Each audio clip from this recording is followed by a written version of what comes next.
You ever notice how some families don't just have a black sheep?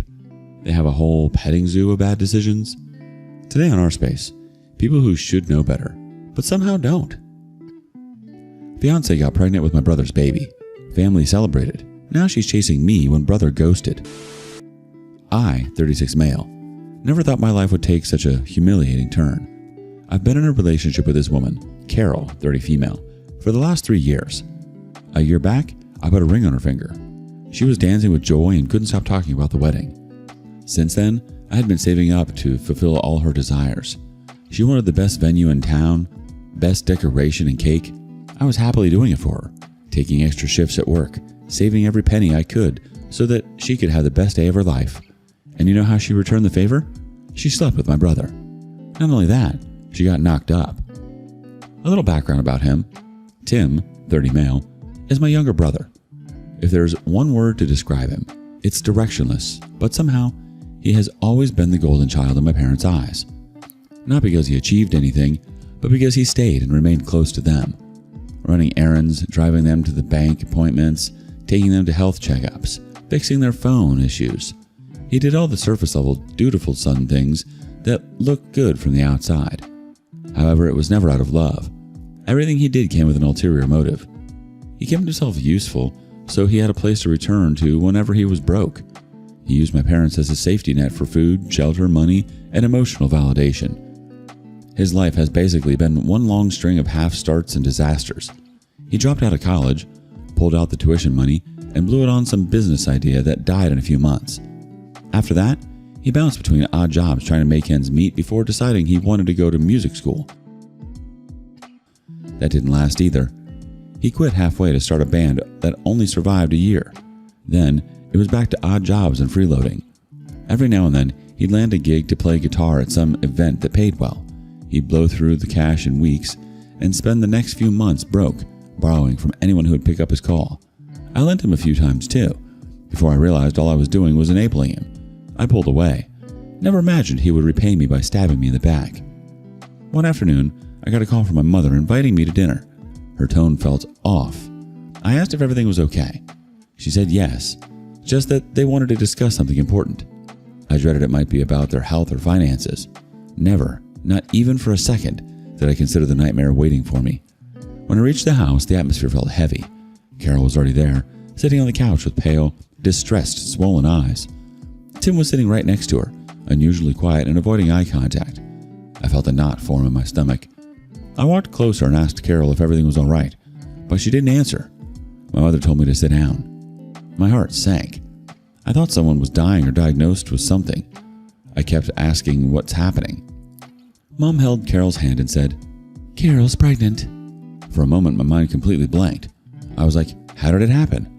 I'm always so careful, and children are something I am always scared of. I didn't want them. Don't get me wrong. I love kids and respect people who give their all to raise them, but they are not for me. I don't think I'm capable of raising one. I've had this talk with Carol, and she too wanted to live a child-free life. Having said that, I wasn't so rigid that if something unexpected happened, I wouldn't step up. I leaned in closer to Carol and tried to assure her that I was there for her. She shouldn't worry. Mom almost clapped. "You see, I told you all my son is very responsible. He won't abandon his family no matter what." Others were still tensed, and it confused me. I smiled and tried to calm down Carol and asked, "Why didn't you tell me first?" My mother quickly jumped in and without hesitation let her out the harsh truth. "Because you're not the father." Everything inside me froze. I flipped. "What do you mean I'm not the father?" In her same oblivious tone, she goes, "It's Tim's baby." What the hell? I was lost for words. There was a light bulb moment, and now it made perfect sense why she came to them and not me, and why Tim was around, because it's his business. The sheer betrayal made my head spin. I turned to Carol and asked, "What the hell is going on?" She broke down into tears with a shaky voice and did her whole performance. "We've been seeing each other for 4 months. I swear it wasn't intentional. We were just talking and hanging out innocently. We were so much alike. We didn't realize when we fell in love." I screamed, "Why didn't you tell me that you fell for this bum?" I would have stepped back. She sobbed harder. "We were waiting for the right opportunity." I snapped at her. "And this was the right time? You were waiting to get knocked up?" Tim stepped in. "Man, We didn't mean to hurt you. We just fell in love. She can't connect with you. You're too old for her. She finds you boring. I make her laugh and she wants to be with me." I punched him in the face. We almost got into a scuffle if my father hadn't intervened. I slumped on the couch, rewinding the past, all the cues that I missed, which probably was a red flag. A year and a half back, I introduced her to my family. My parents adored her. She fit in so well. She and Tim bonded over trending music and new-gen lingo, of which I was unaware. During family gatherings, I saw them talking, laughing, and sometimes sitting together. If I intervened, I would hear them talking about some viral trend on TikTok. I'm not on social media, hence these never interested me. I work for 12 hours a day to build the life that I have. I don't have time to waste on social media. But I didn't judge them. I didn't think anything of it. A few times, I saw his name flashing on her screen late at night. I even asked her what's up with Tim, why he's bothering you so late. She laughed about it and said he had a problem and was taking her advice and sorting this stuff out. I trusted her. How on earth would it occur to me that he was banging my fiancée on my back? The worst betrayal, though, was my parents' reaction. They weren't shocked or even angry. They were happy that Carol was expecting that they were getting a grandchild. My mother even said, "It's part of God's plan." I shouted, "Do you not see any problem? He betrayed me. He knocked up my fiancée." Tim cut in again. "We were in love." I screamed, "Then why didn't you have the balls to come up to me and confess?" He defended, "We were going to tell you soon, but then this happened." Really? Just 2 days back, she was showing me the dress she wants to have in our wedding dinner while having his baby inside her. I ranted about everything that came to my mind. Then my father, with a straight face, told me to calm down. "Be a man. Accept the reality. Carol chose Tim. It happens. Don't get angry at her. It's not good for the baby." I was stunned. They said I was overreacting and she had a right to choose better options. I didn't wait for another second. I walked out, slammed the door behind me, and drove away without knowing where I was going. I sat near the deserted lake for hours when I got a message from her. "Leaving my keys beneath the rug outside." She had moved out. I checked my door cam to find my parents and Tim helped her move out. The betrayal felt so planned out. I went back to my place to find it almost vacant. The apartment looked deserted. It took me months to overcome the betrayal. I moved out to a different part of the town, cut off my family, disconnected with my relatives because I didn't want any unnecessary updates coming from them. "Your parents are hosting a baby shower for Carol." Go to hell with that. They can play happy family stuff as much as they want. I don't want to be updated.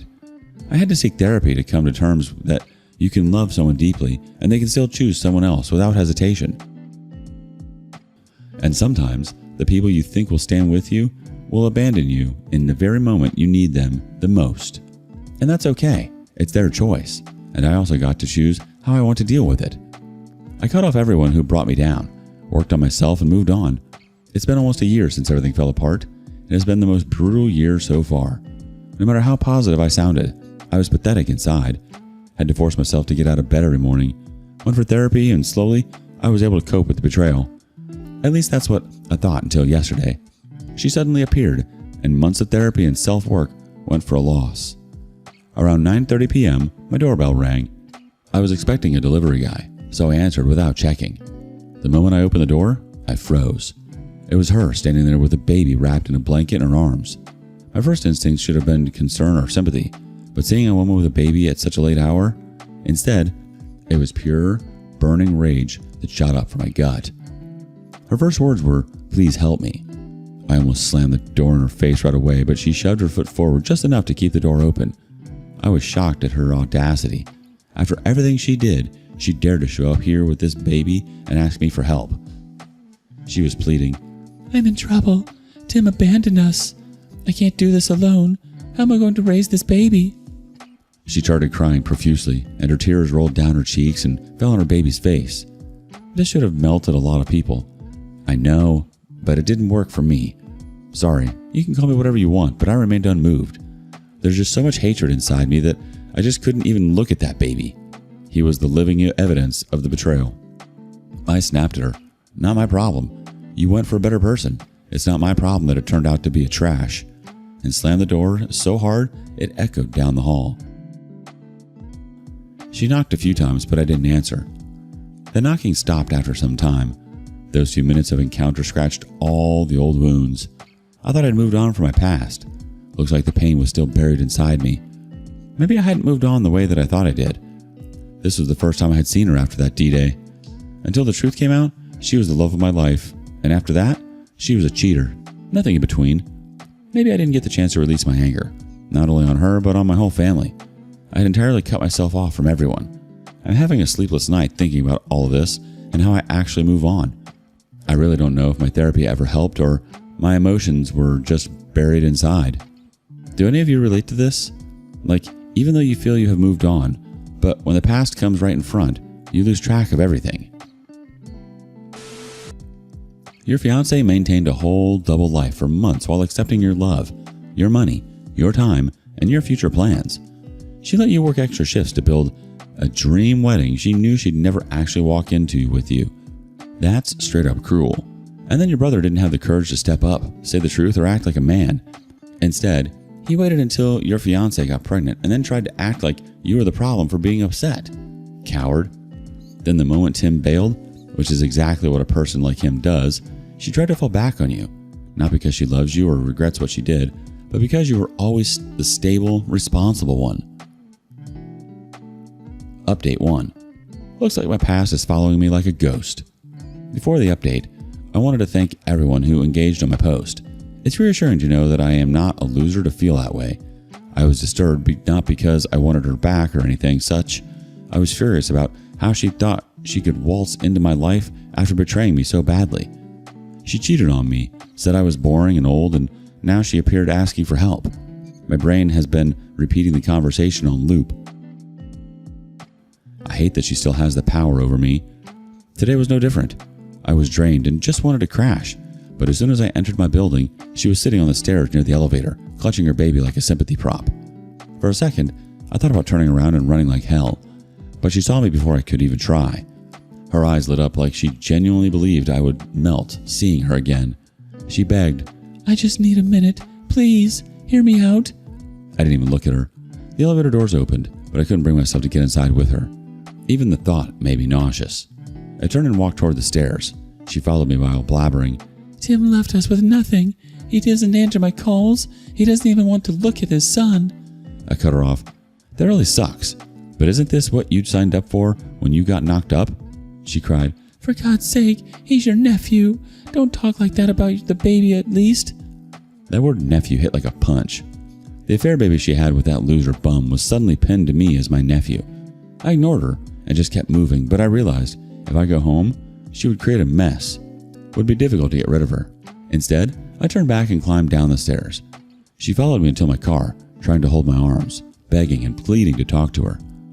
I got into my car and drove until I reached a small park I sometimes stop at to clear my head. I grabbed a sandwich from a food truck nearby and sat there for hours. No matter how much I tried to calm down myself, I couldn't. I am dang so angry that her existence still disrupts my peace. It was pretty late when I returned. Didn't realize she would still be there. But she was. As I unlocked the door, I heard footsteps approaching from the stairs. I really didn't think she was still here, following me. I immediately turned inside to lock the door before she came near. She ran and tried to push the door with her shoulder, but I shoved back harder, blocking her way. She begged, "Please let me explain." I was so done with her that I screamed, "If you don't leave me alone, I'm calling the cops." She laughed like she thought I was bluffing. It was like, "You won't do that. I know you. You still love me." I again tried to slam the door, but she kept pushing. "I love you too. I always did. I made a mistake. I never loved him. It was just once. I was scared when the pregnancy test came positive and things got complicated. You know how he is. He manipulated me." I didn't let her finish. Not my problem. This time I slammed the door with every ounce of strength left in my body. I locked the deadbolt, then the safety latch. Then I shoved a chair against the door because my heart wouldn't stop racing. She knocked and cried and begged that I help her at least for the baby. I shouldn't punish him for his parents' mistakes. That moment was so hostile and vulnerable for me. Eventually she left, but I'm still feeling heavy. I hate it so much that she still holds so much power over my emotions that one glance of her effing face and all the wounds came popping up. I just hope this is it and I don't have to deal with her anymore. Update 2. I'm just so pissed off right now. I guess I'm blessed with the worst people in my life. Today my mom called me, and this was the first call after that D-Day. She didn't care to check on me, how I was dealing with everything, but now when they need me, suddenly they were concerned about me. She started with, "How are you, honey? You don't drop by like before." I didn't want to dig into the matter, so I just said, "Yeah, I've been busy lately." She sharply replied, "Too busy to check on your parents?" That was infuriating. Pure gaslighting move. I shot back, "Why did you call today after so many years?" She replied with, "Nothing, just like this. Can't I check on my boy?" I said, "Cool, thanks for the call," and hung up. She called me again within seconds. Goes, "Why are you so snappy? Can't you talk properly?" I said, "Okay, tell me what you want to talk about." Until then, I had no clue what was happening in the background. The next thing she told, "The last few months have been so rough. Your dad fractured his knee. He's still getting physio. Our business suffered due to that. Only God knows how we're managing." In the same breath, she goes, "Your brother also got so overwhelmed with the baby that he took a break. Carol had to take a work break for 4 months to recover, and the baby's responsibility fell squarely on us." I was like, wait a minute, why am I hearing this? I don't want to know what's happening in your stupid, lazy but golden child's life. She said, "Son, you've always been our pride. We really look upon you. Don't disappoint us. The baby needs your help." I snapped at her, "I'm not running a charity here." She stopped me midway. "Son, please don't be selfish. That baby is your blood." What? My blood? The same people who told me I should accept that Carol chose a better option are now calling that better option's baby my blood. I was like, you know what? I'm done, and don't bother calling me ever again. I hung up. She called me twice after that, but I didn't answer. Then she sent a voicemail. "We can't abandon a child. He's your bloodline. You're an uncle. You have responsibilities. We know you earn well. You can definitely spare a few bucks on your brother's family, can't you?" I almost shattered my phone right there and blocked her. A few hours later, I got a call from Dad. I blocked him too. Any sane people would have backed off, but no, my folks are different. The next thing I know, they are standing on my door waiting for me. I cursed myself for not noticing their car in the driveway. As soon as I saw them, I stopped and started walking down. Too late. They already saw me. Dad said in a commanding tone, "You don't get to run from this. She needs help. The baby needs stability. You're a mature one in the family. Step up." Really? You guys are now demanding this? Where was that energy when they committed adultery? I was so enraged that I was like, it has to end today and I'm going to face it. I walked right in front of them and said, "I don't owe you guys a second of my time." My dad was about to snap at me, but Mom came in between, let out a manipulated smile. "We understand you're still hurt, but we can't abandon our blood." I screamed, "For the last time, I have nothing to do with you or your blood." Dad stepped forward. "Don't you dare talk like that. He's your nephew." I let out a bitter laugh. You two didn't give a dang when your golden child stole my fiancé, but now you want me to swoop in and fix his mess? Mom's eyes flashed irritation. "It wasn't stealing. Carol made a choice." I shot back, "Yes, and now I am making mine." Dad clenched his jaw. "Listen, Carol has nowhere to go. Tim needs some time to understand his responsibility. You're financially stable. You have a good job. You can support her until they get back on track." I stared at them, stunned. Oh, so now my hard work should fund their happy accident? Mom huffed. "Stop being so dramatic. You're older. You never gave us grandchildren. At least contribute." That one sentence tore away whatever scraps of last ounce of respect I had for them. I told them to leave right now. Mom glared. "Watch your tone. We're still your parents." I said, "No. You watch yours. You rewarded their cheating with a baby shower. You celebrated my misery." Dad rolled his eyes. "Enough with the self-pity. Man up and take responsibility." I snapped back. "You know what my responsibility is? Protecting myself from toxic people. And right now that means protecting myself from you." Mom choked up like she suddenly remembered how to pretend to care. "But son..." I snapped, "No, don't son me. Your son is Tim, the golden child. Don't bother to pretend." I unlocked my apartment, went inside, and slammed the door in their face. I don't know if it was respectful or not, but I did what I had to do to protect myself. It's been a couple of days since then, though it is silent for now. I'm not sure how long this peace is going to last. One thing is for sure, I won't let them walk all over me, even if that means cutting everyone off for the rest of my life.